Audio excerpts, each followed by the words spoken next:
So, by a show of hands, how many of you buy clothes each year?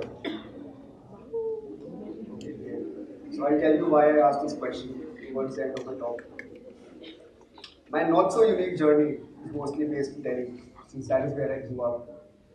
But one experience has had a long-lasting impact on me. In 2004, when I shifted to Gurgaon, a city with massive construction, the size of migrant labor was quite common. I used to see this construction worker nearby, and while going to school in the morning, and while coming back home. But while going to school in the morning, he used to sleep on the pavement with a vest and a torn pant.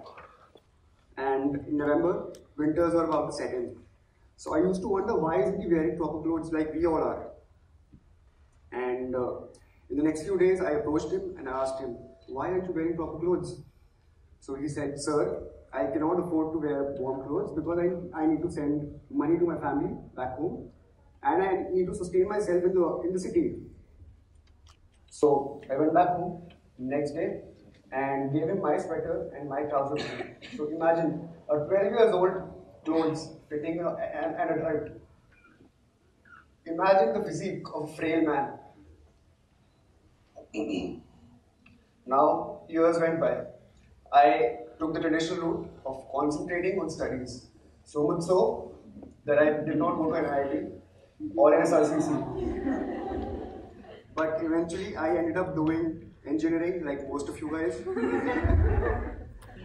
And my unique journey started on 14th February 2014 in my pre-final year of college. So how many of you know the importance of 14th February?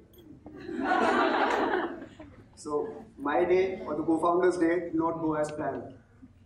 And on 14th February, we launched Clothesbox Foundation. Now, the biggest break Clothesbox got was in 2015, when I was working at a corporate. I used to work at a corporate, and I used to juggle my job with the work I had at Clothesbox. And in December 2015, we were interviewed by Mr. Amitabh Bachchan on national television.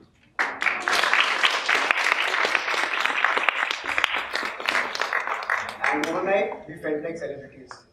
People from across the world were calling us. And that feeling did not last for long, because we were unable to fulfill most of the volunteering and the donation requests, because we were not operationally ready to do that.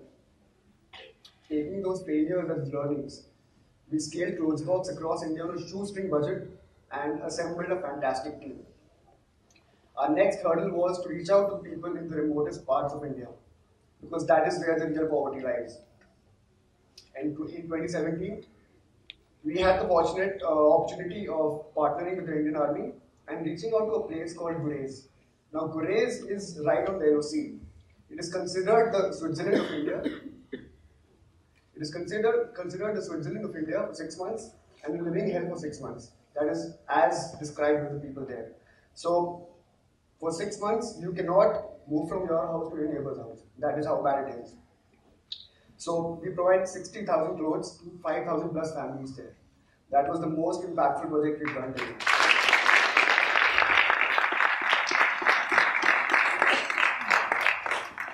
While we've helped over 95,000 people in the last 5 years and collected over 2 lakh clothes, there was one big problem. Over 40% of the clothes that we received could not be used because either they were torn or they were completely colorless or they had a lot of holy color on them. This is only the tip of the iceberg. 26 billion pounds of clothes are discarded each year by American citizens, which is a consumer-centric market. Imagine the waste that is generated by India alone, because it is a producer-centric market as well as a consumer-centric market. There were two ways to look at the problem: either ignore it completely or take it head-on. We chose the latter. In 2017, we experimented with a couple of products and initiatives, and we had a lot of failures. And after multiple failures, we reached to a point where we launched a sustainable initiative, which upcycles discarded clothes and textile waste to make rugs. Now, when I said upcycled, how many of you listened? Okay, so there's a big difference between upcycling and recycling. Now, upcycling is when you have a final product ready with you, and you use it and repurpose it. For example, you have a denim blanket home which you don't wear anymore. So you take out the back pocket and stick it on your diary or your organizer and use it as a pen holder. Now recycling is when you break the product down to its bare form, okay? Like for example paper. You break the paper down to its bare form and reuse it. So that is recycling. So you have recycled paper. So we have upcycled rugs. Like that. This is done with the help of local artisans and rural women. So there are multiple benefits to it. We are trying to revolutionize how we consume textile products. You can do that too. 1. Make optimum utilization of the clothes you have, all the textile products you have. Don't just throw them away or go with the fashion, because our future generations will not appreciate it. 2nd, discard the clothes that you don't want to wear or the textile products that you don't want to use responsibly. There are organizations and individuals who do a lot of fantastic stuff.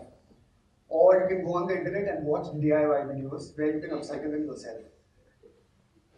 Together, we have the power to change the way you consume textile products, because every thread counts.